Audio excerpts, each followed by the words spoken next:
ಇದ್ದಾವೆ.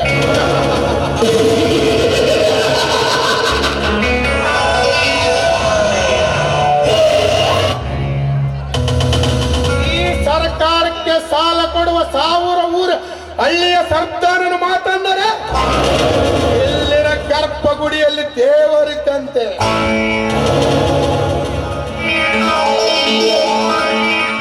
ಆದರೆ ಮೇಲೆ ಕುಳಿತಿರೋ ಬ್ರಹ್ಮಗೆ 4 ತಲೆ ಇದ್ದರೆ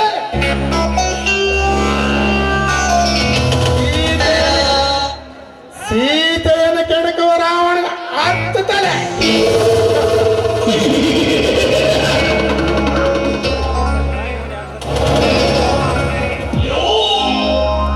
ಆದರೆ ಇಡೀ ಸರ್ಕಾರವನ್ನೇ ಕಡ ನಡೆಸಬಲ್ಲ ಈ ಬಹದ್ದೂರ್ ಬೈರೇಗೌಡನಿಗೆ 10 ತಲೆಗಳು.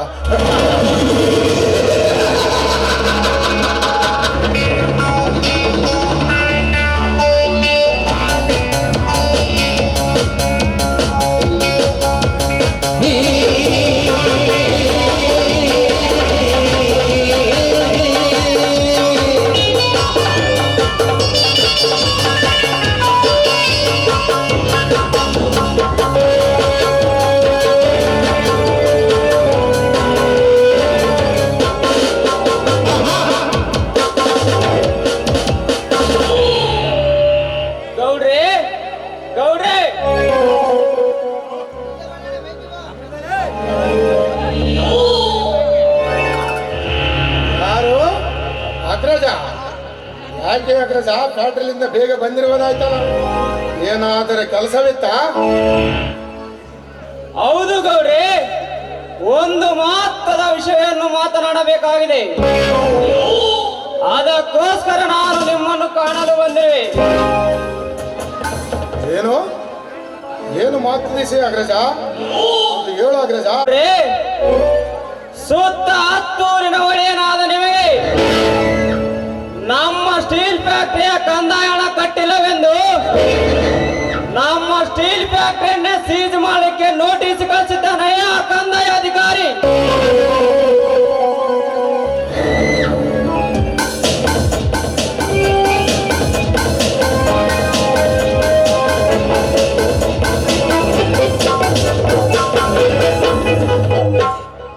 ಏನು ಏನು ನಮ್ಮ ಫ್ಯಾಕ್ಟರಿಯನ್ನು ಸೀಜು ಮಾಡಲಿಕ್ಕೆ ಅಗ್ರಜ, ನಾನು ಯಾರು ಎಂದು ಸ್ವಲ್ಪ ತಿಳಿಸಿ ಹೇಳಬೇಕಿತ್ತು ಆ ಸಕ್ಕಿನ ಸರ್ಕಾರ ಕುನ್ನಿಗೆ. ನೋಡಿ, ನಾನು ಎಷ್ಟೇ ತಿಳಿಸಿ ಹೇಳಿದರೂ ನನ್ನ ಮಾತೇ ಕೇಳುತ್ತಿಲ್ಲ ಅಧಿಕಾರಿ. ಅದಕ್ಕೆ ಶಂಕದಿಂದ ಬಂದ ತೀರ್ಥ ಎಂಬಂತೆ ನಿಮ್ಮಲ್ಲಿಯೇ ಕರೆ ತಂದಿದ್ದಾರೆ. ಅಗ್ರಜ, ಒಳ್ಳೆ ಕೆಲಸವನ್ನು ಮಾಡಿದೆ. ಶಬ್ಬಾಸ್ ಅಗ್ರಜ, ಶಬ್ಬಾಸ್, ಒಳ್ಳೆ ಕೆಲಸವನ್ನು ಮಾಡಿದೆ. ಈಗ ಎಲ್ಲಿದ್ದಾನೆ ಕರಿ ಆ ಅಧಿಕಾರಿಯನ್ನು. ಆಯ್ತು ಗೋರೆ. ರಂಗ, ಲೇ ರಂಗ,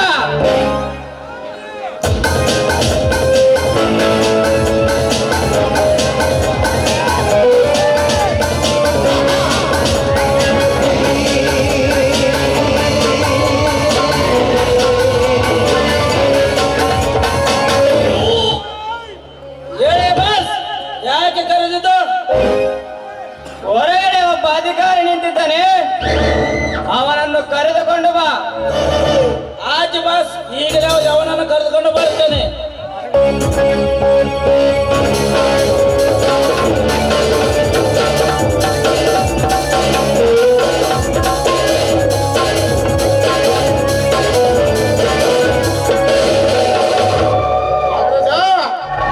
ಈಗ ಗೊತ್ತಾಗುತ್ತಂತೆ ಅಧಿಕಾರಿಗೆ ಈ ಬೈರೇಗೌಡನ ಶಕ್ತಿ ಎಂದು.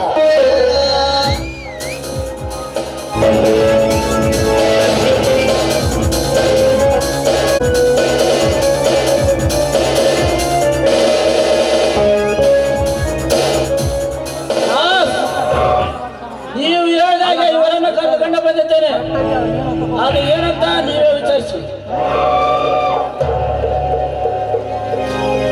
ನಮಸ್ಕಾರ ಗೌಡ್ರಿ. ಓಹೋ, ನನ್ನ ಬಗ್ಗೆ ಎಲ್ಲ ತಿಳ್ಕೊಂಡೇ ಬಂದಿದೆ ಕಾಣುತ್ತೆ. ಪರವಾಗಿಲ್ಲ. ಅಂದಾಜು ತಮ್ಮ ಹೆಸರು? ನನ್ನ ಹೆಸರು PK ರವಿ ಅಂತ. ಕೋಲಾರ ಜಿಲ್ಲೆಯಿಂದ ಜಿಲ್ಲಾಧಿಕಾರಿಯಾಗಿ ಸೇವೆ ಸಲ್ಲಿಸಿ ಈಗ ನಿಮ್ಮ ಜಿಲ್ಲೆಗೆ ಕಂದಾಯಾಧಿಕಾರಿಯಾಗಿ ಬಂದಿದ್ದೇನೆ. ನೋಡ್ರೆ ಅವರೇ, ನೀವು ದಕ್ಷ ಅಧಿಕಾರಿ ಎಂದು ನಮಗೆ ಚೆನ್ನಾಗಿ ಗೊತ್ತು. ಈಗ ನೀವು ನಮ್ಮೊಡನೆ ಕೈ ಮಿಲಾಯಿಸಿ ಹೊಂದಾಣಿಕೆ ಮಾಡಿಕೊಂಡರೆ ಸುಖದ ಸುಪ್ಪತ್ತಿಯಲ್ಲೇ ತೇಲಾಡಿರಿ. Stop it. ಮುಂದೆ ಒಂದು ಮಾತನಾಡಿದ್ದಾದರೆ ನನ್ನ ಅಧಿಕಾರವನ್ನು ತೋರಿಸಬೇಕಾಗುತ್ತದೆ. ಎಚ್ಚರ. ನಾನು ಕುಟುಂಬದಿಂದ ಬಡವನೇ ಆಗಿರಬಹುದು, ಆದರೆ ಸರ್ಕಾರಕ್ಕೆ ಯಾವತ್ತು ದ್ರೋಹ ಮಾಡುವನಲ್ಲ. ಅಂಡರ್ಸ್ಟ್ಯಾಂಡ್? ಶಬಾಷ್ ಶಬಾಷ್ ಅಧಿಕಾರಿ, ಶಬಾಷ್. ನಿನ್ನಂತ ದಿಟ್ಟಾಧಿಕಾರವನ್ನು ಎತ್ತ ಸರ್ಕಾರದ ಸೇವೆ ಬಿಟ್ಟಿರ ನಿಮ್ಮ ತಾಯಿಗೆ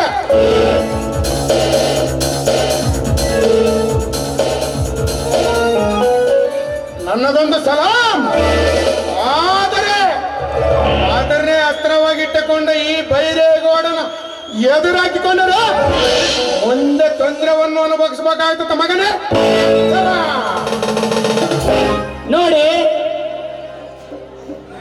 ನೋಡಿ, ನೀವು ಕೂಡ ನನ್ನ ಹಾಗೆ ಒಬ್ಬ ಸರ್ಕಾರ ಸೇವಕನೆಂದು ಮರೆಯಬೇಡಿ. ನಿಮ್ಮನ್ನು ನಂಬಿಕೊಂಡು ಫ್ಯಾಕ್ಟರಿಯಲ್ಲಿ ಕೆಲಸ ಮಾಡೋ ಬಡ ಕಾರ್ಮಿಕರಿಗೆ ಒಳ್ಳೆಯದನ್ನು ಮಾಡಬೇಕು ಹೊರತು ಈ ರೀತಿ ಸರ್ಕಾರಕ್ಕೆ ಅನ್ಯಾಯ ಮಾಡೋದು ಸರಿಯಲ್ಲ. ಅಧಿಕಾರ ಇದೆ ಅನ್ನೋ ಮಾತ್ರಕ್ಕೆ ನಮಗೆ ಬುದ್ಧಿ ಹೇಳಲು ಬರಬೇಡ.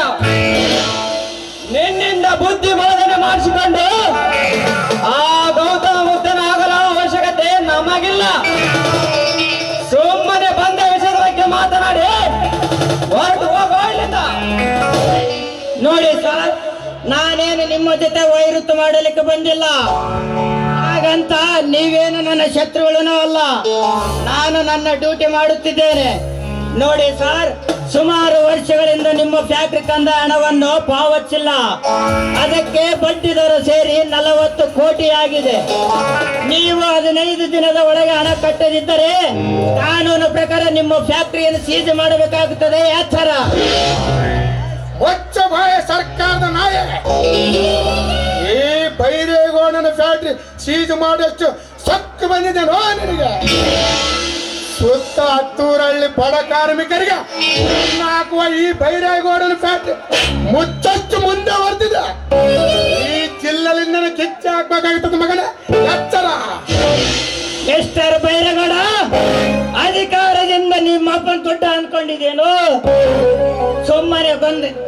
ಮಿಸ್ಟರ್ ಬೈರೇಗೌಡ, ಮಾತಿನಲ್ಲಿ ಸ್ವಲ್ಪ ನಿಗಾ ಇಟ್ಟುಕೊಂಡು ಮಾತನಾಡಿ. ಒಬ್ಬ ಸರ್ಕಾರಿ ಅಧಿಕಾರಿ ಮೇಲೆ ನಿಮ್ಮ ದುಡ್ಡಿನ ದರ್ಭವನ್ನು ತೋರಿಸಲು ಬಂದರೆ ನಾನು ನನ್ನ ಕಾನೂನು ಪ್ರಕಾರ ಒತ್ತು ಒಳಗೆ ಹಾಕಬೇಕಾಗುತ್ತದೆ. ಎಚ್ಚರ. ನಮಗೆ ಎಚ್ಚರ ಬಚ್ಚ ಅಧಿಕಾರಿ, ದಕ್ಷ ಅಧಿಕಾರಿ ಎಂದು ಧೈರ್ಯದಿಂದ ಮೆರೆದರೆ ಈ ಅಗ್ರಜನ ಮಾಯದ ಮರವನ್ನು ತೋರಿಸಬೇಕಾಗುತ್ತದೆ. ಮದ ತುಂಬಿದ ಗಜರಾಜ ಆಗುವುದರೊಳಗಾಗಿ ಇಲ್ಲಿಂದ ಕಾಲು ಕಿತ್ತರೆ ಸರಿ, ಇಲ್ಲದಿದ್ದರೆ ನಿನ್ನ ಪಾಲಿಗೆ ಈ ಅಗ್ರಜ ಉಗ್ರನಾಗಬೇಕಾಗುತ್ತದೆ. ಹೊರಟು ಹೋಗೋ ಇಲ್ಲಿಂದ. ಗೌಡ್ರೆ, ನಾನು ಎಲ್ಲವನ್ನು ತಿಳ್ಕೊಂಡು ಈ ಅಧಿಕಾರಕ್ಕೆ ಬಂದಿದ್ದೇನೆ.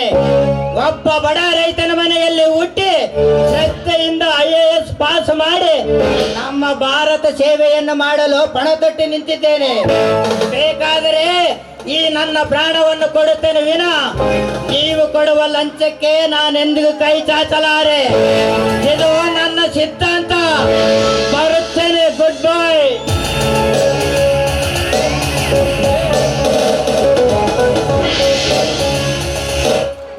ಅಧಿಕಾರಿ, ದೊಡ್ಡಿನಲ್ಲೇ ದೊಡ್ಡಪ್ಪ ಎಣಿಸ್ಕೊಂಡಿರುವ ಈ ನಮ್ಮ ಗೌಡರ ಬ್ಯಾಟ್ರಿ ಸೀಜ್ ಮಾಡಿದಂತ ನಿಮ್ಮಂತ ಎಷ್ಟೋ ಅಧಿಕಾರಿಗಳು ನಮಗೆ ತಿಳಿಯದಾಗೆ ಈ ಜಿಲ್ಲೆದಿಂದ ವರ್ಗಾಯಿಸಿಕೊಂಡು ಊರು ಬಿಟ್ಟಿರುವಾಗ ಇನ್ನು ನಿನ್ನನ್ನು ಓಡಿಸೋದು ಯಾವ ಲೆಕ್ಕ ನಮಗೆ?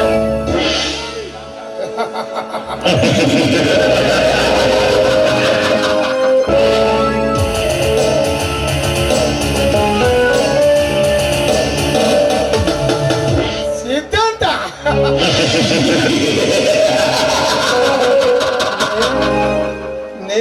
ಅಂತ ಸಿದ್ಧಾಂತರವನ್ನು ಸತ್ತಿಲ್ಲದೆ ಸಮಾಧಿ ಕಟ್ಟವದಂದರೆ ಈ ಚಕ್ರವರ್ತಿಗೆ ಕೆದರೊಳ್ಳದಾಗಿದ್ದಂತೆ.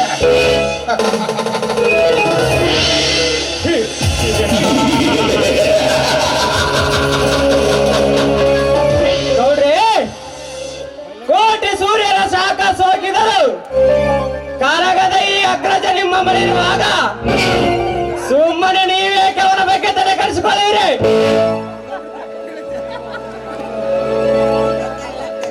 ಕಾಡಿಯ ಸಿಂಹರಾಜನಾದರೆ ಆ ಮರುಭೂಮಿಗೆ ಒಂಟಿನೇ ರಾಜ.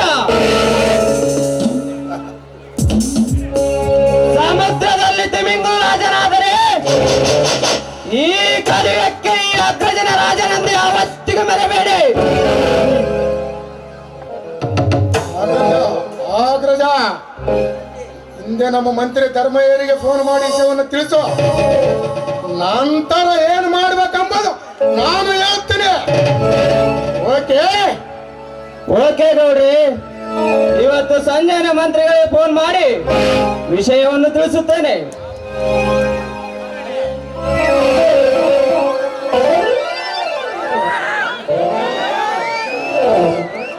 ಗೌಡ್ರೆ ಗೌಡ್ರೆ, ಯಾಕೆ ಪಡಿಸಲಿ? ಏನಾಯ್ತು ನಿನಗೆ? ಯಾಕೆ ಈ ರೀತಿ ಆತ್ರದಿಂದ ಓಡಿ ಬರ್ತೀವಿ? ಯಪ್ಪ ಭಾಗ್ಯಲಕ್ಷ್ಮಿ ರೀ ಗೌಡ್ರ, ಭಾಗ್ಯಲಕ್ಷ್ಮಿ.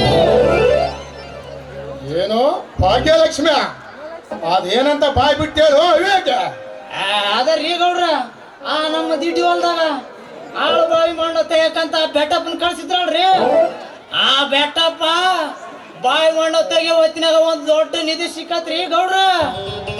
ಭಾಗ್ಯಲಕ್ಷ್ಮಿ ರೀ ಗೌಡ್ರ, ಭಾಗ್ಯಲಕ್ಷ್ಮಿ. ಏನು ನಮ್ಮ ಹೊಲದಲ್ಲಿ ನಿಧಿ ಸಿಕ್ಕಿದೆ? ಏನು ಹೇಳ್ತೀರಿ ಪಡಿಸಲಿ? ಹ್ಞೂನ್ರಿ ಗೌಡ್ರ, ನಾನ್ ಯಾಕೆ ಸುಳ್ಳು ಹೇಳಿ? ಬೇಕಾದ್ರೆ ನಿಮ್ ತಲೆ ಮಕ್ಕ ಇಟ್ಟು ಹೇಳ್ತೇನ್ರಿ. ಭಾಗ್ಯಲಕ್ಷ್ಮಿ ರೀ ಗೌಡ್ರ, ಭಾಗ್ಯಲಕ್ಷ್ಮಿ.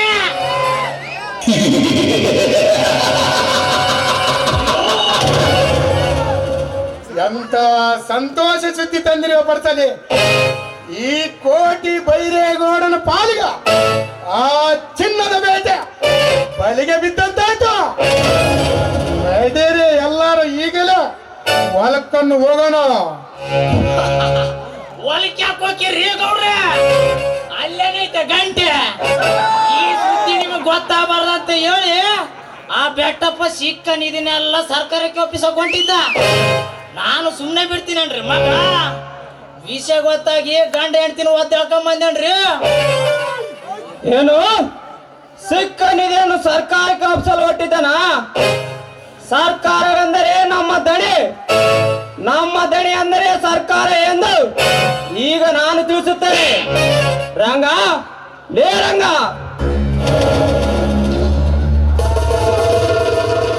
ಅರ್ಥವಾಯ್ತು ಬಾಸ್. ಈಗಲೇ ಹೋಗಿ ಅವರನ್ನು ಕರೆದುಕೊಂಡು ಬರುತ್ತೇನೆ. ಆ ಬೆಟ್ಟಪ್ಪ ನಣ್ತಿ ಸರೋಜ ಒಯ್ದಾಳ್ರಿ. ಆಕಿ ಗಂಡನ ತಲೆಯಾಗಿ ಏನೋ ಬುದ್ಧಿ ಹೇಳಿ ಸಿಕ್ಕ ನಿಧಿನೆಲ್ಲ ಸರ್ಕಾರಕ್ಕೆ ಒಪ್ಪಿಸಕೊಂಡಿದ್ಲು. ಆ ಸರೋಜವು ತಿಕ್ಕದು ನಾನು ಸುಮ್ಮನೆ ಬಿಡ್ತೀನಿ ಮಗ. ವಿಷಯ ಗೊತ್ತಾಗಿ ಒತ್ತಿ ಹೇಳ್ಕೊಂಬಂದೇನ್ರಿ.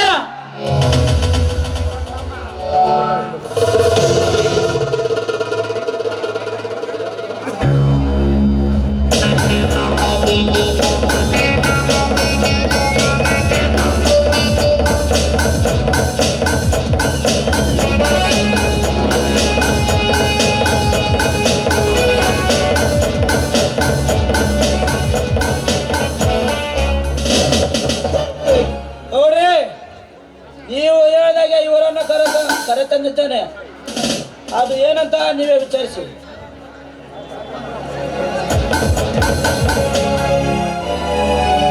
ನಮಸ್ಕಾರ ಗೌಡ್ರೆ. ಬೆಂಕಿ ಹಚ್ಚಲೇ ನಿನ್ನ ಆ ನಮಸ್ಕಾರಕ್ಕೆ. ನಮ್ಮ ಮನೆ ಅನ್ನ ತಿಂದು ಬದುಕಿ ಈಗ ನನಗೆ ಮೋಸ ಮಾಡಿ ಒಂಚ ಹಾಕ್ತೀವಿ.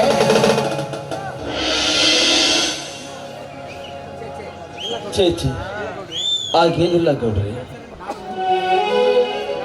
ನಾನೇನು ನಿಮ್ಮ ಹೊಲದಲ್ಲಿ ನಿಧಿ ಸಿಕ್ಕಿರುವುದೇನೋ ನಿಜ. ಆದರೆ ಇದರಿಂದ ನಮ್ಮಿಬ್ಬರಿಗೂ ತೊಂದರೆಯಾಗಬಾರದೆಂದು ತಿಳಿದು ಇದನ್ನು ಸರ್ಕಾರಕ್ಕೆ ಒಪ್ಪಿಸಲು ಹೊರಟಿದ್ದೇನೆ. ಮುಚ್ಚು ಬಾಯಿ ಬರೋಣ. ಸಿಕ್ಕ ನಿಧಿಯನ್ನು ಸರ್ಕಾರಕ್ಕೆ ಒಪ್ಪಿಸಲು ಅದೇನು ನಿಮ್ಮ ಅಪ್ಪನ ಮನೆ ಆಸ್ತಿಯನ್ನು ತಿಳಿದಿರುವೆಯಾ?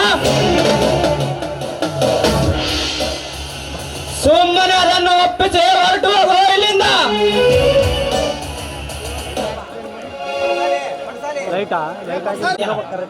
ಮನೆಗೆ ಕಣ್ಣು ಹಾಕಿ ಈಗಿನ ಕಾಲದಾಗ ತನಗೆ ಹೊಲ್ದು ಬಂದ ಭಾಗ್ಯಲಕ್ಷ್ಮಿನ ಎಡಗಾಲಿನಿಂದ ಓದಿದ್ದೀನಿ ಅಂತೆಲ್ಲ. ಮನುಷ್ಯನಿಗೆ ಆಸೆ ಇರಬೇಕು ನಿಜ, ಆದರೆ ಇಷ್ಟೊಂದು ದುರಾಸೆ ಒಳ್ಳೆಯದಲ್ಲ. ಜೀವನದಲ್ಲಿ ಹಣದಿಂದ ಯಶಸ್ಸನ್ನು ಸಾಧಿಸಿದರೆ ಅದು ಸಾಧನೆ ಇಲ್ಲ. ಮೊದಲು ಅದನ್ನು ತಿಳಿದುಕೊಳ್ಳಿ. ಏ ಬಡ ಬಿಕಾರಿಯೇ, ಇಲ್ಲದ ವೇದಾಂತ ಹೇಳೋದಕ್ಕೂ ನಿನ್ನೆಯನ್ನ ಕರೆ ಕಳಿಸಿಲ್ಲ. ನಮ್ಮ ಜಮೀನಲ್ಲಿ ಸಿಕ್ಕಿರೋ ನಿಧಿಯನ್ನು ನಮಗೆ ಒಪ್ಪಿಸಿ ಸುಮ್ಮನೆ ಹೊರಟು ಹೋದರೆ ಸರ. ಇಲ್ಲದಿದ್ದರೆ ಆ ನಿಧಿಗೋಸ್ಕರ ನಿನ್ನ ಸಮಾಜ ಕಟ್ಟಬೇಕಾಗ್ತದೆ. ಎಚ್ಚರ. ಸೌಕರ್ಯ ಏನು ಮಾತನಾಡುತ್ತಿದ್ದೀರಿ ನೀವು? ಈ ಬಡಪಾಯಿಯ ಜೀವ ನಿಮ್ಮ ಕೈಯಲ್ಲಿಯೇ ಹೋಗಬೇಕೆಂದು ಆ ಬ್ರಹ್ಮನ ಲಿಖಿತವಿದ್ದರೆ ಯಾರೇನು ಮಾಡಲು ಸಾಧ್ಯ?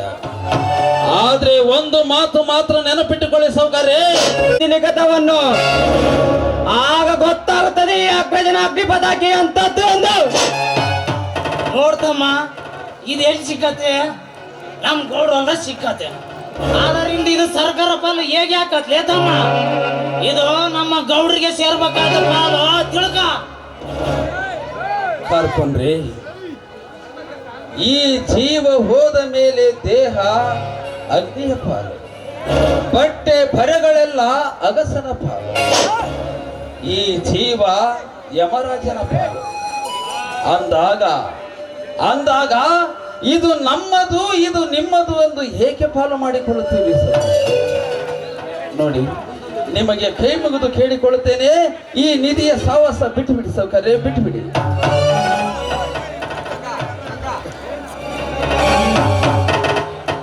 ಲೇ ಬೆಟ್ಟಪ್ಪ, ಸುಮ್ಮನೆ ನಮ್ ಗೋಡರ ಮಧ್ಯೆ ಒಪ್ಪಿಕೊಂಡು ಈಗ ಸಿಕ್ಕರ ನಿಧಾನ ಅವ್ರಿಗೆ ಒಪ್ಪಿಸಿ ಹೋದ್ರೆ ಸರಿ. ಇಲ್ಲದಿದ್ದರೆ ಈ ನಿನ್ನ ಮುಂಡದಿಂದ ರುಂಡವನ್ನು ಕತ್ತರಿಸಿ ಹಾಕಬೇಕಾಗುತ್ತದೆ. ಮುಂಡದಿಂದ ಬೇರ್ಪಡೆಯಾದರೂ ಚಿಂತೆ ಇಲ್ಲ. ಈ ನನ್ನ ದೇಹವನ್ನು ತುಂಡು ತುಂಡಾಗಿ ಕತ್ತರಿಸಿದರು ಈ ನಿಧಿಯನ್ನು ಮಾತ್ರ ನಿಮಗೆ ಒಪ್ಪಿಸಲಾರೆ.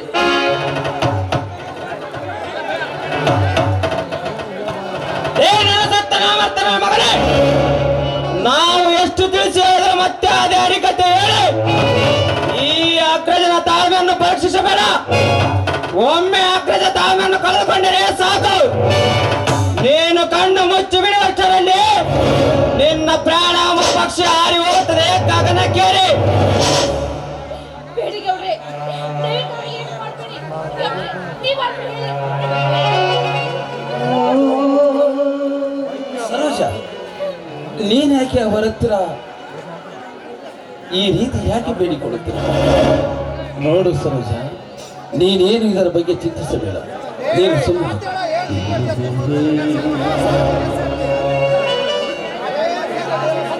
ಸರೋಜ, ಅಗ್ರಜ, ಸುಮ್ಮನೆ ಏಕೆ ಅವನ ಹತ್ರ ನಮ್ಮ ವಾದ ಒಟ್ಟು ಬಿಡಂತ ಕೇಳೋದಕ್ಕಿನ ಒಟ್ಟು ಕಿತ್ಕೊಂಬದಲ್ಲಿ ಅಂತಲ್ಲ. ಅವನ ಕೈಯಲ್ಲಿರೋ ಲಕ್ಷ್ಮಿ ಭಂಡಾರವನ್ನು ಕಿತ್ಕೊಂಬಿಡ. ಅವನ ಕೈಯಲ್ಲಿರೋ ಲಕ್ಷ್ಮಿ ಭಂಡಾರವನ್ನು. ಬೆಟ್ಟಪ್ಪ, ಒಳ್ಳೆಯ ಮಾತಿನಿಂದ ಕೇಳುತ್ತಿದ್ದೇನೆ, ಕೊಟ್ಟು ಬಿಡೋದನ್ನ. ಇಲ್ಲ, ನನ್ನ ಪ್ರಾಣ ಹೋದರೂ ನಾನು ಇದನ್ನು ಕೊಡುವುದಿಲ್ಲ. ನಾನು ಬಿಡೋದೇ ಇಲ್ಲ.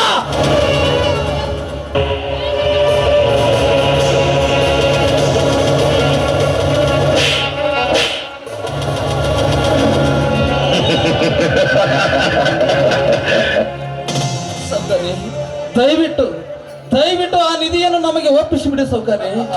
ನಿಮಗೆ ಕೈ ಮುಗಿದು ಕೇಳಿಕೊಳ್ಳುತ್ತೇನೆ. ಸೌಕರ್ಯ, ದಯವಿಟ್ಟು ಆ ನಿಧಿನ ನಮಗೆ ಕೊಟ್ಬಿಡಿ. ಈ ನಿಧಿಯ 10% ನಿಮ್ಮ ಮನೆಯಲ್ಲಿ ಇರ್ಬೇಕಾದ್ರೆ ನಿಮ್ಗೆ ಯಾಕೆ ಇಲ್ಲ ಆಸೆ? ದಯವಿಟ್ಟು ಕೊಟ್ಬಿಡಿ ಆ ನಿಧಿನ. ಒಲಿದು ಬಂದ ನಾವು ಒದಿಯಷ್ಟು ಮುಟ್ಟಾಳು ಇತಿಹಾಸವನ್ನು ಬಿಟ್ಟು ಮೊದಲ ಹೊರಟು ಹೋಗಲಿಲ್ಲ. ಸರೋಜ, ನಮಗೆ ಸಿಕ್ಕಿರುವ ಈ ನಿಧಿಯನ್ನು ಇವರಿಗೆ ಒಪ್ಪಿಸುವುದು ಬೇಡ. ನಡೆ, ಈಗಿಂದೀಗಲೇ ಪೊಲೀಸ್ ಸ್ಟೇಷನ್ಗೆ ಹೋಗಿ ಕಂಪ್ಲೇಂಟ್ ಕೊಟ್ಟು ಬರೋಣ. ನಡೆ. ಏ ರಂಗ, ಮೊದಲ ಹಿಡಿಯೋ ನಾಯಿ ನಾನು.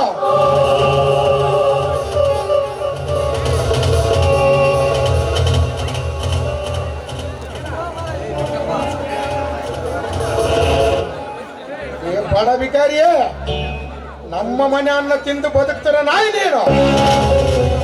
ಈಗ ನನ್ನ ಮೇಲೆ ಕಂಪ್ಲೇಂಟ್ ಕೊಡಕ್ ಬಂದಿರಿ. ಈಗ ನನ್ನ ಕೈಗೆ ಕೋಳ ಹಾಕ್ಸಿ ಹಾಕ್ತಿರ್ವೆ ಬಡವ.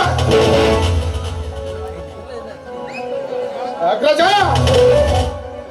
ಅರ್ಥವಾಯ್ತು ಗೋರಿ. ಬೆಟ್ಟಪ್ಪ, ಹೋಗುವ ನಿನ್ನ ಆಸೆಯನ್ನು ನಾನು ಈಡೇರಿಸುತ್ತೇನೆ. ಹೋಗಿ ಬಾ.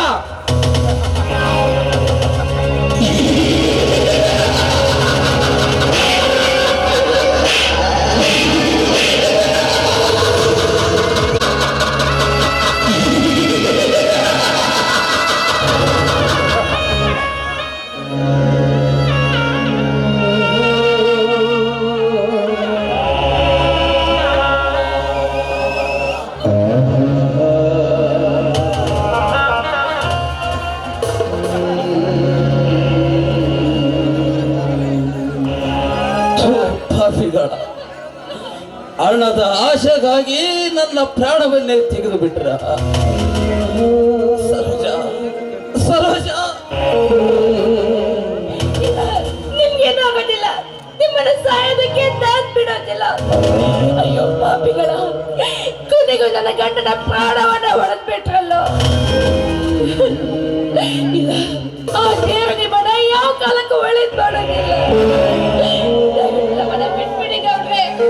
ನಿಮ್ ಕಾಲಿಗೆ ಬಿಟ್ಬಿಡ್ಕೊಂಡು ಮಾತು ಉಳಿಸ್ಕೊಳ್ಳಿ. ಸರಿಯಾದ ಖುದ್ದೆ.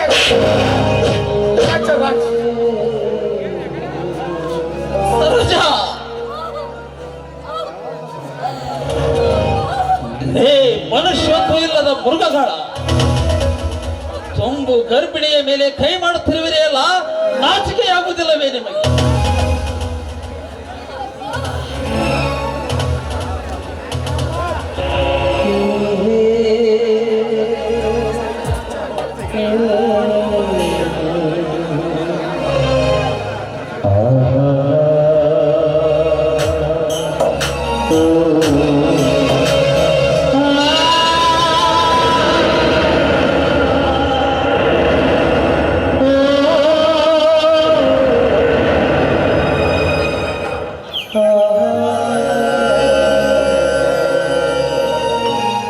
ದಯವಿಟ್ಟು ಎದ್ದೇಳಿ, ಕಣ್ಣು ಮುಚ್ಚಬೇಡಿ.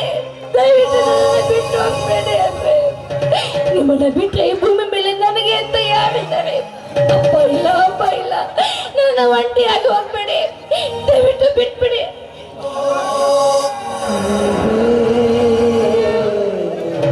ಗೌಡ್ರೆ, ಪಾಪ ರೀ ಬಸರೇನ್ಸು, ನೀವು ಒಟ್ಟಿಗೆ ಒದ್ದಿರಲ್ಲ. ನಾಯಿ ಮುಚ್ಚಲೆ ಬಡಸಾಲೆ.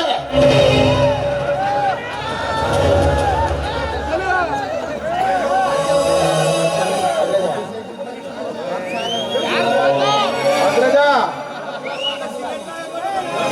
ಅಗ್ರಜ, ಈ ಸತ್ತ ಬಾಡಿನ ಎತ್ಕೊಂಡು ಹೋಗಿ ನಮ್ಮೂರ ಮಸಾಣದಲ್ಲಿ ಯಾರಿಗೆ ಅನುಮಾನ ಬರದ ಸುಟ್ಟಾಗ್ಬಿಡು.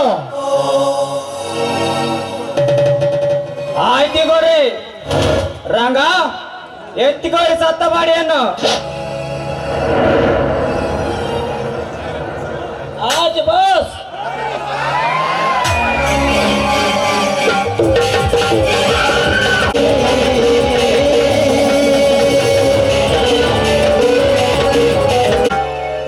ಬಡಸಾಲೆ,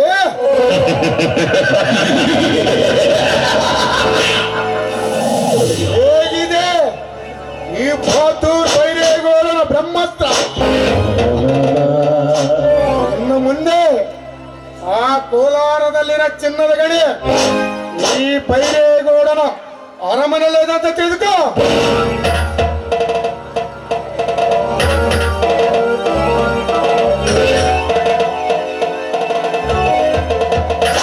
ಆದರೆ ಇನ್ನು ಮುಂದೆ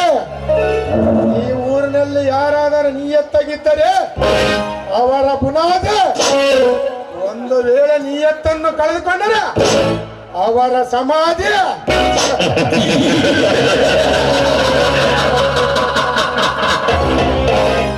ನೋಡ್ರಪ್ಪ ನಮ್ ಗೋಡಿ ದ್ಯಾಸ ಐತಲ್ಲ ಬಾಪುರದಾಗ ನಿಯತ್ತಾಗಿದ್ರೆ ಬುನಾದಿ ಇಲ್ಲದಿದ್ರ ಸಮಾಧಿ.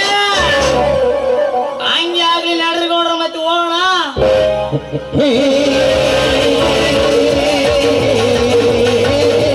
ಅದರೊಳಗಾಗಿ ಈ ಸತ್ತ ಬೆಟ್ಟಪ್ಪನ ದೇಹಕ್ಕೆ ಭೀಮೆಣ್ಣೆ ಹಚ್ಚಿ ಬೆಂಕಿ ಹಚ್ಚಿ ಬಿಡು. ಆಚೆ ಬಾಸ್.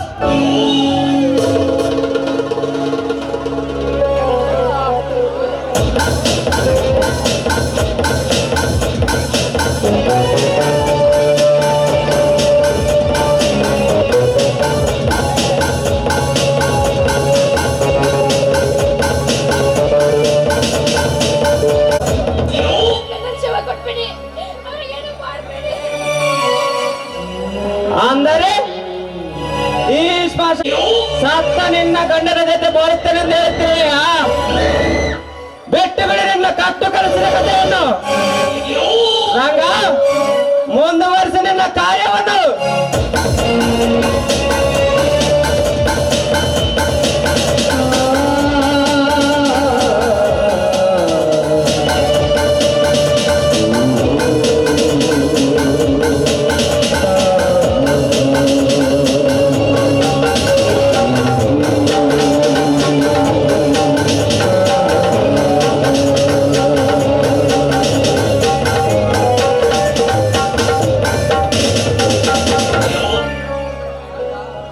ರಂಗ, ನಾವು ಬಂದ ಕೆಲಸ ಮುಗೀತು, ನಡೆ ಇಲ್ಲಿಂದ ಹೊರಟು ಹೋಗೋಣ.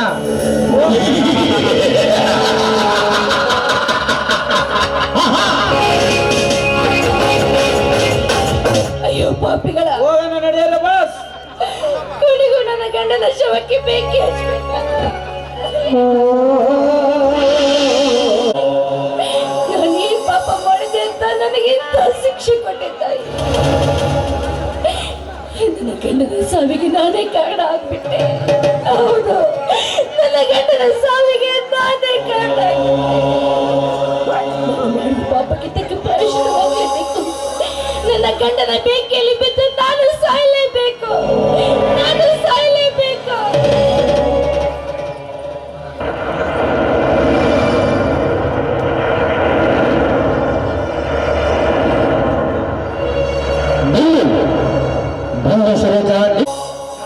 ನನ್ನ ಹೆಸರು ಹೇಳಿ ಕೂಗವನು ನೀನೇ ಯಾರು?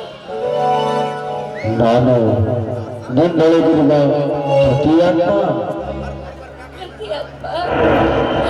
ಪ್ರತಿ ಆತ್ಮ ಆದ್ರೆ ಏನಾಯ್ತು? ನಾನು ಯಾಕೆ ನಿಲ್ಬೇಕು? ನನ್ನ ಗಂಡನ ಕೊಂಡ ಕೊಲೆ ಪಾತಕ್ಕೆ ನಾನು ಅವನ ಜೊತೆಗೆ ಸಾಯಲೇಬೇಕು.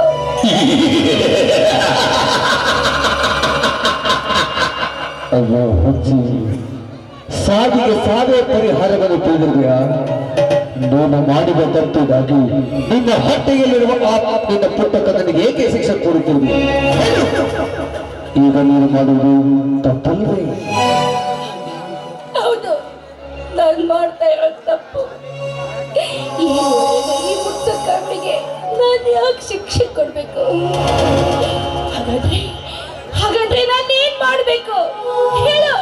ನಾನು ಏನ್ ಮಾಡ್ಬೇಕು? ಹಾಗಾದರೆ ನಾನು ಹೇಳುವುದನ್ನು ಸರಿಯಾಗಿ ಕೇಳಿ. ಅನ್ಯಾಯವಾಗಿರುವ ನಿನ್ನ ಧೈರ್ಯದಿಂದ ನ್ಯಾಯದ ಹಾದಿಯನ್ನು ತಿಳಿದುಬಿಟ್ಟೆ. ಅದೇ ನಿನ್ನ ಮಕ್ಕಳನ್ನು ನ್ಯಾಯಕ್ಕಾಗಿ ಹೋರಾಡುವ ವೀರರನ್ನಾಗಿ ಬೆಳೆಸು.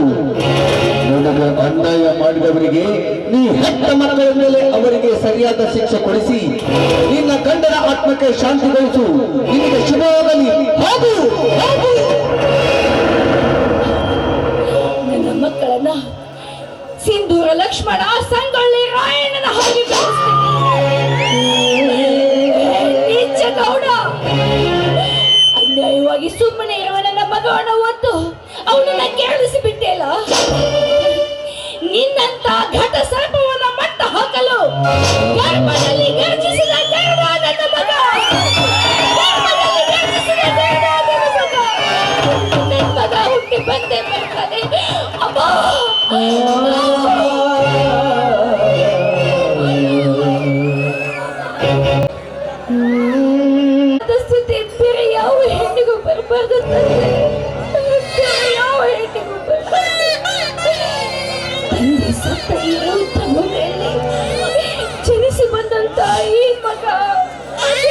ಪಾಪ ಮಾಡಿರ್ಬೇಕು. ಅದೆಂತ ಪಾಪ ಮಾಡಿರ್ಬೇಕು. ಕಾಪಾಡಪ್ಪ ನನ್ನ ಗಂಡನ.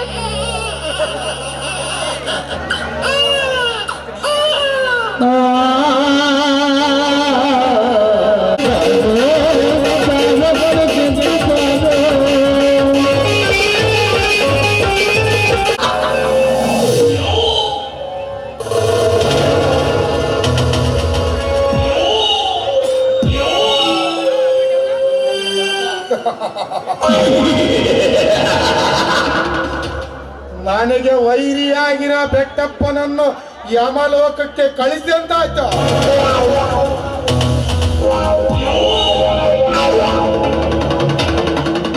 ಸುಟ್ಟದ ಗಾಯದ ಮೇಲೆ ಬರ್ರಿ ಹೇಳದಂತ ಸರೋಜಗ ಅದನ್ನ ಕಂಡು ತನ್ನ ಬಾಳೆಲ್ಲ ಉಚ್ಚಿ ಹಿಡಿದು ನೀರಿನಲ್ಲಿ ಕೊಚ್ಚಿ ಬಂದಂತಾಯ್ತು.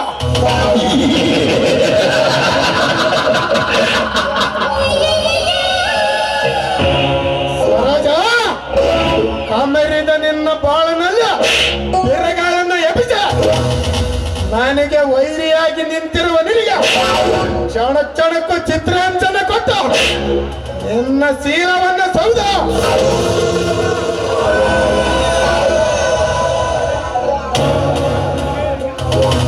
ಇದೇ ಊರಿನಲ್ಲಿ ನಿನ್ನ ಭಿಕ್ಷೆ ಬೇಡುವಂಗ ಮಾಡಿ ನಿನ್ನ ಕಥೆ ಮುಗಿಸಲತ್ತಲ್ಲ.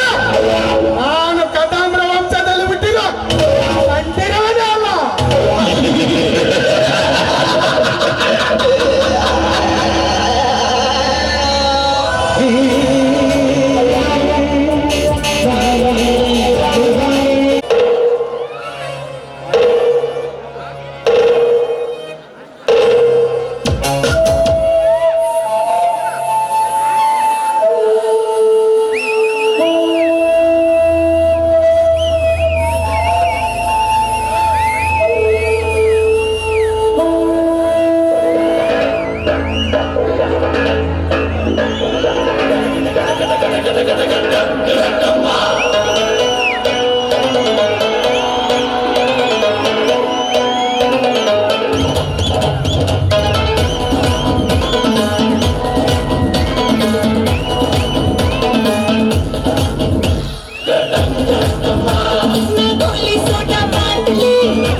ನಾಳೆ ಬೆಳಗ್ಗೆ ಗಂಟ ನಾನು ನಿನ್ನ ಗಂಟ ಸಿಕ್ಕು ಬಿಟ್ಟು ನನ್ನ ಕೈಗೆ ಸಿಕ್ಕಮ್ಮ.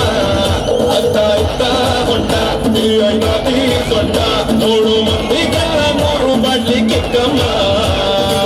ಸುಳ್ಳದೆ ಬೇಡ ಸುಕ್ಕ ರಕ್ಕಮ್ಮ. ರಾರ ರಾರ ಸುಳಿ ಎಕ್ಕ ಸಕ್ಕ ಎಕ್ಕ ಸಕ್ಕ ಎಕ್ಕ ಸಕ್ಕ.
ಗೊತ್ತಾಗುತ್ತೆ ನಾ ವಾಪಸ್ ಬರಕ್ಕಮ್ಮ ಹುಟ್ಟೋದ್ರೆ ಪಡ್ತೀಯ ದುಃಖ ರಕ್ಕಮ್ಮ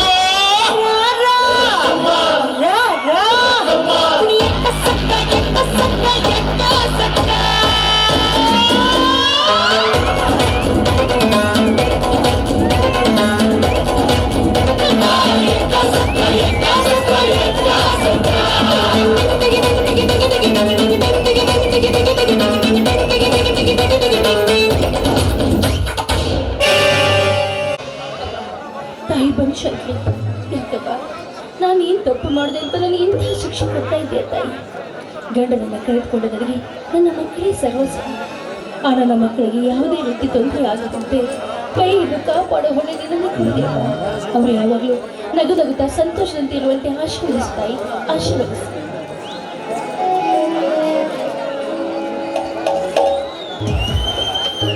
ಅಕ್ಕ ಅಕ್ಕ ರಮಣ, ಈಗ ಬಂದೇನಪ್ಪ? ಅಕ್ಕ, ನಡೆದ ವಿಷಯವನ್ನು ಹೇಳಬೇಕಾದ ನೀನೇ ಏನು ವಿಷಯವನ್ನು ಈಗ ನನ್ನನ್ನು ಕೇಳಿದರೆ ನಾನು ಏನಂದು ಹೇಳಲಕ್ಕ, ಏನಂದು ಹೇಳಲಿ? ಮಾವ ಸತ್ತ ವಿಷಯವನ್ನು ನೀನು ನನಗೆ ತಿಳಿಸಲಾರದೆ ಅಂತ್ಯ ಸಂಸ್ಕಾರ ಕೂಡ ನೀನು ಒಬ್ಬಳೇ ಮಾಡಿ ಮುಗಿಸಿದೆಯಲ್ಲ ಅಕ್ಕ. ನಿನ್ನ ಪಾಲಿಗೆ ಒಬ್ಬ ತಮ್ಮ ಇದನೆಂದು ನೆನಪಾಗಲಿಲ್ಲವೇನಕ್ಕ, ನೆನಪಾಗಲಿಲ್ಲವೇನು? ಹೇಳಕ್ಕ, ಹೇಳು, ಯಾಕೆ ಈ ರೀತಿ? ಅದಕ್ಕೆ ಅನಿವಾರ್ಯವಾಗಿ ಏನು ತಿಳಿಯದೆ ಅನಾದಿಯಾಗಿ ನನ್ನ ಗಂಡನ ಶವ ಸಂಸ್ಕಾರ ಮಾಡಬೇಕಾಯ್ತು. ದಯವಿಟ್ಟು ನನ್ನನ್ನು ಕ್ಷಮಿಸ್ಬಿಡು ರಮಣ, ನನ್ನನ್ನು ಕ್ಷಮಿಸು. ಅಕ್ಕ, ಸಾಯುವಂತ ಸ್ಥಿತಿ ಬರಲು ಮಾವನಿಗೆ ಅಂತದ್ದೇನಾಯ್ತಕ್ಕ? ಏನಾಗಿರುವ ಘಟನೆಯನ್ನು ಹೇಳಬೇಕೆಂದರೆ ಈಗ ನಿನಗೆ ಆಗಿರವೆ ಅನ್ವಯವೇ ಸಾಕಾಗಿ ಹೋಗಿದೆ. ಅಂತರಲ್ಲಿ ನಿರ್ಮಲ ವಿಜಯವನ್ನು ಕೇಳಿದರೆ ನೀನು ಎಲ್ಲಿ ಕುಗ್ಗಿ ಹೋಗುತ್ತೆ ಎಂದು ನನಗೆ ಭಯವಾಗುತ್ತಿದೆ ಅಕ್ಕ. ಹೇಳು ರಮಣ, ಏನಾಯ್ತು? ಅಕ್ಕ, ಹೆರಿಯ ಸಮಯದಲ್ಲಿ ಅದೇನು ತೊಂದರೆಯಾಗಿ ಹೆಣ್ಣು ಮಗು ಜನ್ಮನ ನೀಡಿ ನಮ್ಮನ್ನೆಲ್ಲ ಹಗಲಿ ಹೋದಳು.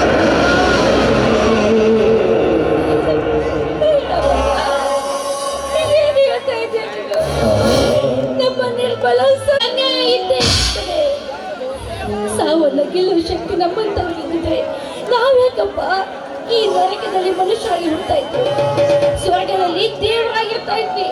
ಅಕ್ಕ, ಮೇಲೆ ನೋಟಕ್ಕೆ ಮಾತ್ರ ಈ ರೀತಿ ಏನೇನೋ ಮಾತನಾಡಿದರೆ ನನಗೇನೋ ಅರ್ಥವಾಗಲೆಂದು ಹೇಳುತ್ತಿರುವೆಯ ಅಕ್ಕ. ಈ ರೀತಿ ನಿನ್ನ ನೋಡಲು ನನ್ನಿಂದ ಆಗುತ್ತಿಲ್ಲ ಅಕ್ಕ, ಆಗುತ್ತಿಲ್ಲ. ಜೋಗಿ ಪಡೆದ ಜೋಗಿಗೆ ನಮ್ಮ ಹಣೆ ಬರದಲ್ಲಿ ಏನ್ ಬಂದಿದೆ ಅದನ್ನು ನಾವು ಅನುಭವಿಸ್ಲೇಬೇಕಲ್ಲ. ಈ ಕಾಲ ನಮ್ಮನ್ನ ಎಲ್ಲಿಗೆ ಕೆಡ್ಕೊಂಡು ಹೋಗ್ತದೆ ಅಲ್ಲಿವರೆಗೂ ನಾವು ಮುಟ್ಲೇಬೇಕಲ್ಲಪ್ಪ, ಮುಟ್ಲೇಬೇಕು. ಆದ್ರೆ ಇಂಥ ಸಮಯದಲ್ಲಿ ಒಂದು ಗಂಡು ಮಗುವಿಗೆ ಜನ್ಮ ಕೊಟ್ಟನಲ್ಲ, ಅದಕ್ಕೆ ಸಂತೋಷ ಪಡ್ಬೇಕಪ್ಪ. ಏನು ನಿನಗೆ ಗಂಡು ಮಗುವಾಗಿದೆಯಾ ಅಕ್ಕ? ಈ ಸಂತೋಷ ವಿಷಯವನ್ನಾದರೂ ನನಗೆ ತಿಳಿಸಬಾಯ್ತಲ್ಲ. ಹೋಗಲಿ ಬಿಡು, ಯಾವ ತೊಂದರೆ ಇಲ್ಲದೆ ಸರಿಯಾದ ಹೆರಿಗೆ ಆಗಿತ್ತಲ್ಲ, ಅಷ್ಟೇ ಸಾಕು ನನಗೆ. ಅದಿರ್ಲಿ, ನಿನ್ನ ಹೆಂಡತಿ ಬನಶಂಕರಿ ತಾಯಿ ನಾವೇನು ಅನ್ಯಾಯ ಮಾಡಿದ್ವಿ ಅಂತ ನಮ್ಗೆ ಈ ರೀತಿ ಚಿತ್ರ ಹಿಂಸೆ ಕೊಟ್ಟು ಕೊಲ್ತಾ ಇದೆಯಾ ತಾಯಿ? ನಾವು ಈ ಭೂಮಿ ಮೇಲೆ ಬದುಕಿರೋದು ನಿನಗೆ ಇಷ್ಟ ಇಲ್ವೇ? ಹೇಳು ತಾಯಿ. ಸಮಾಧಾನ ಮಾಡಿಕೋ ಅಕ್ಕ, ಸಮಾಧಾನ ಮಾಡಿಕೋ. ಆಸರ ಇರುವ ನಿನ್ನ ಗಂಡು ಸತ್ತು ಹೋದ ಮೇಲೆ ಈ ತಂದೆಯನ್ನು ಕಳೆದುಕೊಂಡಿರುವ ಮಕ್ಕಳನ್ನು ನೋಡಿಕೊಂಡು ಹೋಗೋರು ಯಾರು? ಈಗ ನನ್ನ ಹೆಂಡತಿ ಕೂಡ ಸತ್ತು ಹೋದಳು. ಇನ್ನು ಮುಂದೆ ನಿನ್ನನ್ನು ನಿನ್ನ ಮಕ್ಕಳನ್ನು ನೋಡಿಕೊಂಡು ಹೋಗಬಾರ, ನನ್ನದಕ್ಕ, ನನ್ನದು. ನಿನ್ನ ಮಗಳನ್ನು ಕೇಳ್ಕೊಡುವಪ್ಪ, ಎಲ್ಲರೂ ಸರಿ ಮಟ್ಟಿಗೆ ಜೀವನ ಸಾಗಿಸೋಣ. ಹಾಗೆ ಆಗಲಕ್ಕ, ನಾನಿನ್ನ ಹೋಗಿ ಬರುತ್ತೇನೆ.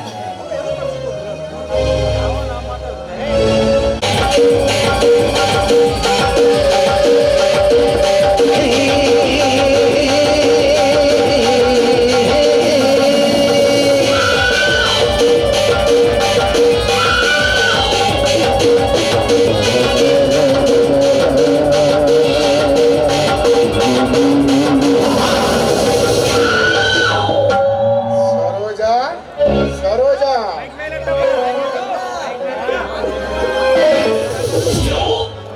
ಪಾಪಿ, ನೀನ್ಯಾಕೋ ಬಂದೆ ಇಲ್ಲಿಗೆ? ನನ್ನ ಗಂಡನ ಕೊಂದಂತ ಪಾಪಿ ಕಡೆ ನೀನು. ಬರ್ಬೋದ ಇಲ್ಲಿಂದ?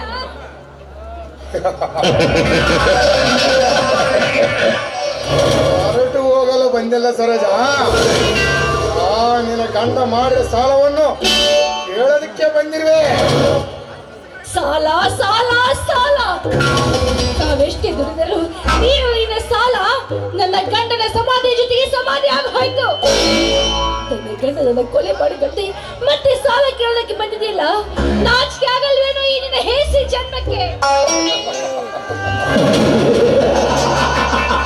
ಸರೋಜ, ಕೊಟ್ರೆ ಸಾಲವನ್ನು ನಿನ್ನ ಗಂಡನ ಜೊತೆ ಸ್ವತ್ತು ಹೋಗಲಿಕ್ಕೆ ಅದೇನ ನಿಮ್ಮ ತವರು ಮನೆ ಆಸ್ತಿ ಅಂತ ತಿಳಿದ್ರೆ ಕೊಟ್ರೆ ಸಾಲವನ್ನು ಸುಮ್ಮನೆ ಹಿಂದರಿಸಿದ್ರೆ ಸರಿ. ಇಲ್ಲದಿದ್ದರೆ ನಿನ್ನ ಮನೆ ಕಿತ್ಕೊಂಡು ನಿನ್ನ ಬೀದಿಗೆ ಹತ್ತಬೇಕಾಗ್ತದೆ. ಎಚ್ಚರ. ಬೇಡಿ, ದಯವಿಟ್ಟು ಹೋಗಿ ಮಾತ್ರ ಮಾಡಬೇಡಿ.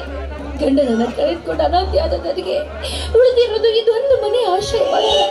ಇದನ್ನ ಕಿತ್ಕೊಂಡ್ರೆ ನನ್ ಬದುಕೋದಾದ್ರೂ ಹೇಗೆ? ದಯವಿಟ್ಟು ಸ್ವಲ್ಪ ದಿನ ಕಾಲಾವಕಾಶ ಕೊಡಿ. ಹೇಗಾದ್ರೂ ಮಾಡಿ ನಿಮ್ಮ ಸಾಲವನ್ನು ತೀರಿಸುತ್ತೇನೆ.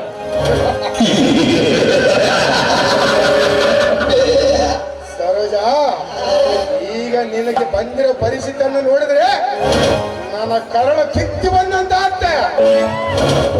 ಹೋಗಲು ಬಿಡು ಸರೋಜ. ನಿನ್ನ ಗಂಡ ಮಾಡಿದ ಸಾಲವನ್ನೇ ಕೊಡುವುದೇ ಬೇಡ.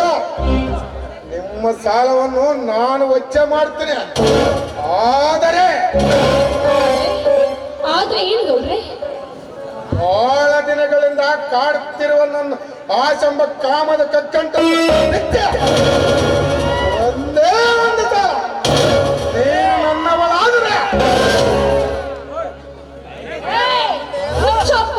ಚಾಂಡಾಲ, ಇನ್ನು ಒಂದೇ ಒಂದು ಮಾತು ಮಾತಾಡಿದ್ದೆ ಆದ್ರೆ ನಿನ್ನ ನಾಲಿಗೆನ ಕತ್ತರಿಸಬೇಕಾಗಿತ್ತು. ಜೊತೆ ನನ್ನ ಶೀಲವನ್ನ ಕಳೆದುಕೊಳ್ಳುವಂತ ಹೆಣ್ಣು ನಾನಲ್ವೋ?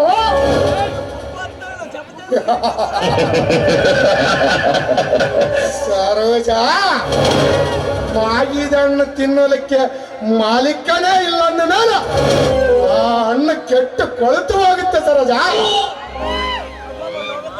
ಮುಚ್ಚೋ ಬಾಯಿನ.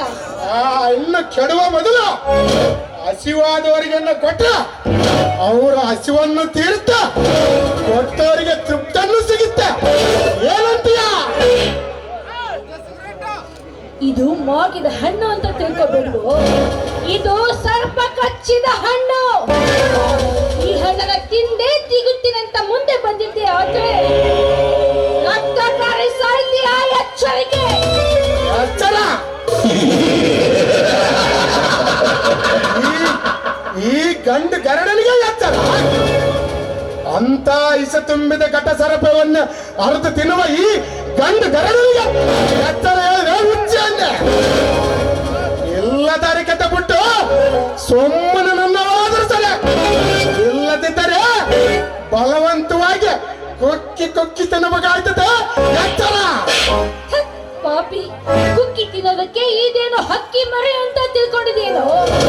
ಗಂಡು ಮೆಟ್ಟಿನ ನಾಡಲ್ಲಿ ಗಂಡು ಗಚ್ಚಿ ಹಾಕಿ ಗಂಡನೇ ಗಂಡನ ಗರತಿ ಹೆಂಡತಿಗನ ನಾನು. ನಿನ್ನ ಹಾಗೆ ಹಣಕ್ಕಾಗಿ ಬೇರೆಯವರ ಮಕ್ಕಳು ಮಲಗುವ ಬೀದಿ ನಾಯಿ ನಾನಲ್ಲ. ಅದಕ್ಕೆ ಆಧಾರದ ಎಣ್ಣೆ ಒಂದು ದುಡ್ಡು ಕೊಟ್ಟು ಮಲಗೋ ಹೆಣ್ಣಿನ ಜೊತೆ ಒಂದು ದುಡ್ಡು ಕೊಟ್ಟು ಮಲಗೋದು ಈ ಗಂಡಿನ ಲಕ್ಷಣ. ಆದರೆ ಮಾಡಿಕೊಂಡ ಗಂಡ ಮುಟ್ಟಲೆ ಬಂದರೆ ಮುಟ್ಟ ನೆನಪೇ. ಮೂರು ದಿನ ಮಿಂಡನ ಮತ್ತೆ ಮಲಗ ನಿಮ್ಮಂತ ಸಮಾಜ ಮೇಲೆ ಹೆಣ್ಣು ನಾಯಿಗಳು ಇರುವುದೆಂದರೆ ನಮ್ಮಂತ ಗಂಡು ಹುಲಿಗಳು ಇದ್ದೇ ಇರ್ತವಂತ ಯಾವತ್ತಿಗೆ ಮರಿಬೇಡ. ಇಷ್ಟು ತಿಳಿಸಿ ಹೇಳಿದರು ತಿಳ್ಕೊಳ್ಳಾರ್ದ ಹೆಣ್ಣ ನೀನೊಂದು ಮೇಲೆ ನಿನಗೆ ಬಲತ್ಕಾರ ಬರುತ್ತದೆ.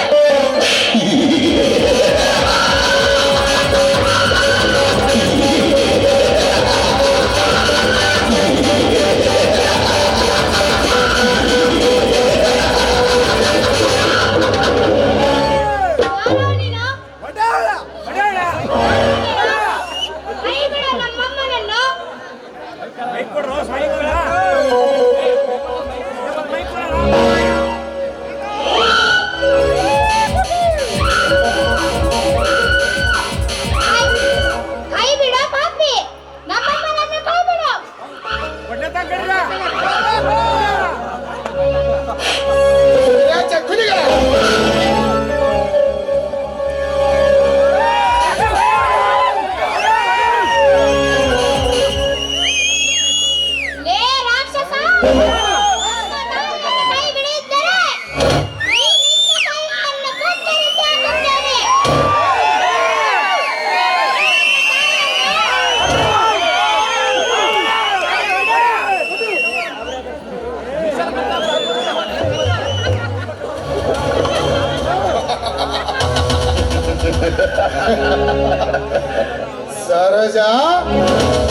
ಮಕ್ಕಳನ್ನು ಬಿಟ್ಟು ಈ ಬೈರೇಗೋರನ ಎದುರಿಸ್ತಿರುವೆ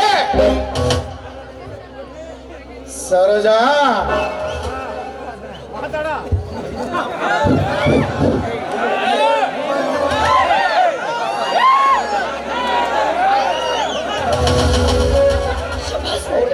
ಶಭಾಷ್, ಮೆಚ್ಚಿದೆಯಪ್ಪ, ಮೆಚ್ಚಿದೆ ಈ ನಿಮ್ಮ ಧೈರ್ಯಕ್ಕೆ.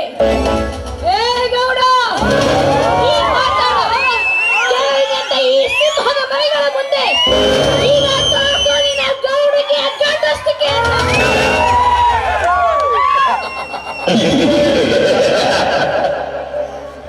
ಸಿಂಹದ ಮರಿ ಮರಿ ಸಿಂಹದ ಮರಿ ಇನ್ನ ತಾಯಿಯ ಜಾಲನ್ನು ಕುಡಿದು ಕುತ್ತಿಗೆ ಹೊರಗಲಾರ್ದ ಇದೊಂದು ಮಲದ ಮರಿ. ಇದಕ್ಕೆ ಎದುರುವಂತ ತಿಳಿದ್ರಿ ಸರೋಜಾ, ಮಕ್ಕಳನ್ನು ಬಿಟ್ಟು ಈ ಬೈರೇಗೋರು ಎದುರಿಸ್ತೀರಿ. ಏ ಸಾವುಕಾರ, ಇದು ಸಾಧಾರಣ ಮೊಲದ ಮರಿ ಅಂತ ತಿಳ್ಕೊಬೇಡ್ವೋ. ಗರ್ಭದಲ್ಲಿ ಇದ್ದಾಗಲೇ ಗರ್ಜಿಸಿದ ಗರ್ಭ ಅವನು ಕೊಡ್ಲಿ ಎಂತದ್ರಲ್ಲಿ ಇಲ್ಲಿಂದ ಹೊರಟು ಹೋದ್ರೆ ನಿನ್ನ ಪ್ರಾಣ ಉಳಿಯುತ್ತೆ. ಇಲ್ಲದಿದ್ರೆ ನಿನ್ನನ್ನ ಕಡಿದು ಚೆಲ್ತಾನೆ ಈ ನನ್ನ ವೀರ ಮರಿ. ಇದು ಸಿಂಹದ ಹುಲಿ, ಯಾವತ್ತಿಗೆ ಅಂದಲ್ಲ ನಿನಗೆ ಬೆದರಲ್ಲ.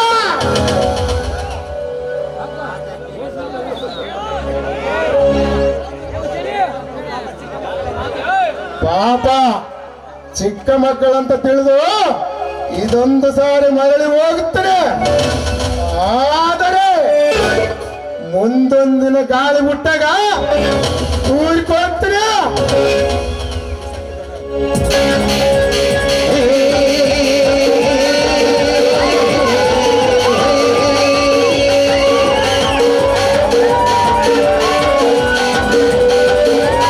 ಮೆಚ್ಚಿನ ಮಕ್ಕಳ, ಮೆಚ್ಚಿನ ಈ ನಿಮ್ಮ ಗಂಡನ. ಇಂತಹ ಧೈರ್ಯವಂತ ಮಕ್ಕಳನ್ನ ಪಡಿಬೇಕಾದ್ರೆ ನಿಜವಾಗ್ಲೂ ನನ್ನ ಜನ್ಮ ಸಾರ್ಥಕವಾಯ್ತು. ನನ್ನ ಜನ್ಮ ಸಾರ್ಥಕವಾಯ್ತು.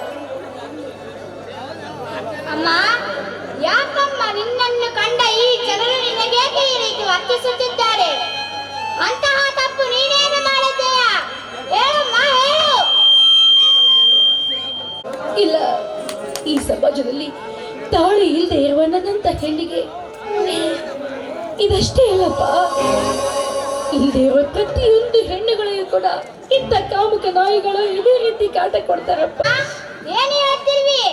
ಎಲ್ಲ ವಿಷಯ ಗೊತ್ತಿದ್ದರೂ ಕೂಡ ಕೊರಳಲ್ಲಿರುವ ನಿನ್ನ ತಾಯಿಯನ್ನು ಯಾಕಮ್ಮ ತೆಗೆದಿದ್ದೀಯಾ? ಒಂದು ನಿಮಿಷ ಇರು ಅಮ್ಮ, ಬಂದೆ.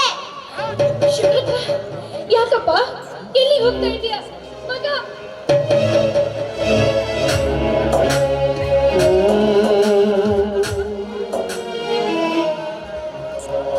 ಅಮ್ಮ, ತೆಗೆದುಕೊಳ್ಳಿ ತಾಯಿಯನ್ನು. ಧೈರ್ಯದಿಂದ ಇದನ್ನು ನಿನ್ನ ಕೊರಳಿಗೆ ಕಟ್ಟಿಕೋ. ಇನ್ನು ಮೇಲೆ ಯಾರು ನಿನ್ನನ್ನು ಕೆಳಗುತ್ತಾರೆ ನೋಡೋಣ. ತೆಗೆದುಕೋ ಅಮ್ಮ, ತೆಗೆದುಕೋ. ಅಮ್ಮ, ಅಮ್ಮ, ಯಾಕಮ್ಮ ಮೌನವಾಗಿ ನಿಂತು ಬಿಟ್ಟೆ ಅಲ್ಲ? ತೆಗೆದುಕೋ ಅಮ್ಮ, ತೆಗೆದುಕೋ. ನನ್ನಲ್ಲಿ ಸಾಧ್ಯವಿಲ್ಲ. ಅಯ್ಯೋ ದೇವ್ರೇ, ಏನು ಅರಿಯದ ಈ ಮುಕ್ತ ಕನ್ನ ಮಗಳಿಗೆ ನಾನೇನು ಅಂತ ಹೇಳಿ ಯಾಕೆ ಪದೇ ಪದೇ ನನಗೆ ಇಂಥ ಶಿಕ್ಷೆ ಕೊಡ್ತಾ ಇದ್ದೀಯಾ? ಯಾಕೆ?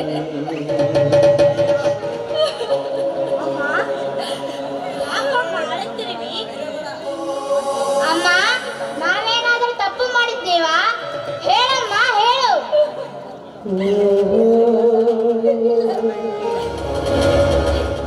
ಈ ತಾಳಿ ತುಂಬಾ ಮಹತ್ವವಾದಂತ ವಸ್ತು. ಆ ಪರಮೇಶ್ವರನ ಸಾಕ್ಷಿಯಿಂದ ಕಟ್ಕೊಳ್ಳುವಂತ ಮಂಗಲ ಸೂತ್ರ. ಇದನ್ನ ಬೇಕು ಅಂದರೆ ಕಟ್ಕೊಂಡು ಬೇಡ ಅಂದರೆ ಕಿತ್ತೊಗೆದಕ್ಕೆ ಬರೋದಿಲ್ಲ ಅಪ್ಪ, ಬರೋದಿಲ್ಲ. ಹಾಗಾದರೆ ಮತ್ತೆ ಸಂಕೋಚ ಪಡುತ್ತಿರುವಿ ಅಮ್ಮ? ತೆಗೆದುಕೋ. ಮೊದಲು ಇದನ್ನು ಕೊರಳಿಗೆ ಕಟ್ಟಿಕೋ. ಇಲ್ಲ ಕಂದ, ಇಲ್ಲ. ಈ ತಾಳಿಯನ್ನು ಕಟ್ಕೊಳ್ಳುವಂತ ಸೌಭಾಗ್ಯವೇ ಕಳ್ಕೊಂಡ್ಮೇಲೆ ನಾನು ಇದನ್ನ ಮತ್ತೆ ಕಟ್ಕೊಳ್ಳೋದಕ್ಕೆ ಸಾಧ್ಯವೇ ಇಲ್ಲಪ್ಪ. ಒಂದು ವೇಳೆ ನಾನು ಇದನ್ನ ಕಟ್ಕೊಂಡ್ರೆ ಈ ಭಾರತೀಯ ಸಂಸ್ಕೃತಿಗೆ ವಿರೋಧವಾಗಿ ವರ್ತಿಸ್ತಾಳೆ ಅಂತ ಈ ಸಮಾಜದ ಜನ ಅದನ್ನ ಹೀಯಾಳಿಸುತ್ತಕ್ಕಂತ ಸಮಾಜ ಸಮಾಜ ಸಮಾಜ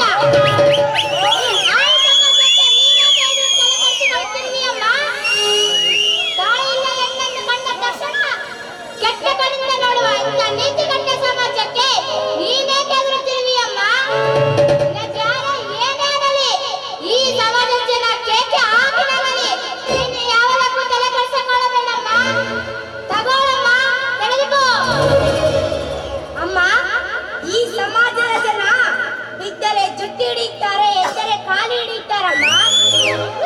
ಅಮ್ಮ, ಸಿಂಹದ ಮರಿಗಳಂತೆ ಇಬ್ಬರ ಮಕ್ಕಳನ್ನು ಇಟ್ಟುಕೊಂಡು ನೀನೇ ಕೆದರುತ್ತಿರುವಿ ಅಮ್ಮ. ಈ ಹಾಳು ಸಮಾಜದ ಜನರ ಎದುರು ನೀನೇಕೆ ಕಣ್ಣೀರು ಹಾಕುತ್ತಿರುವಿ ಅಮ್ಮ. ಆ ಶಿವಮೋಹನ್ ರೆಡ್ಡಿಯ ಆಶೀರ್ವಾದ ನಮ್ಮ ಮೇಲಿರುವುದನ್ನ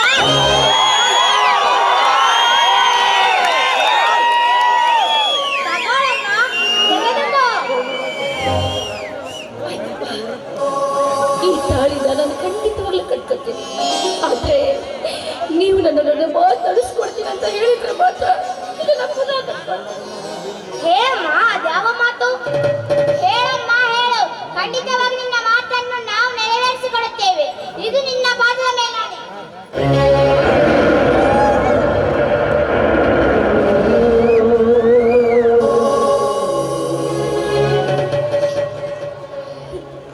ನೋಡಪ್ಪ,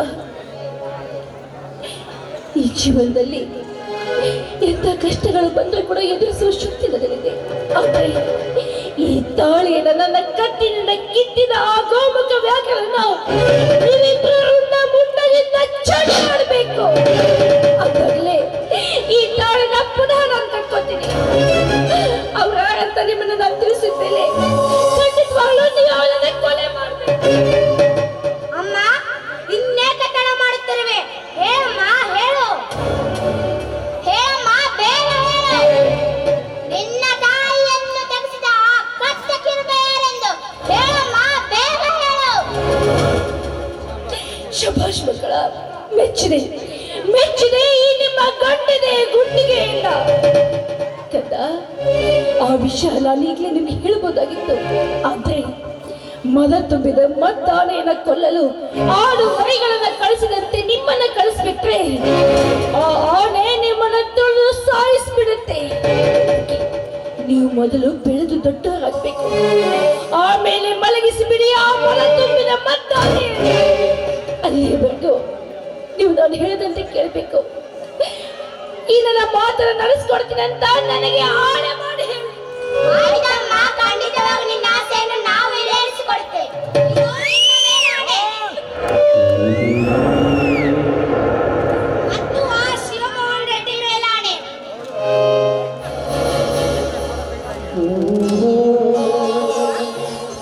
ಅಮ್ಮ, ಈಗಲಾದರೂ ಸ್ವಲ್ಪ ನಗು ಅಮ್ಮ, ನಗು. ನೀ ನನ್ನ ದೇವರು.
ಮಕ್ಕಳು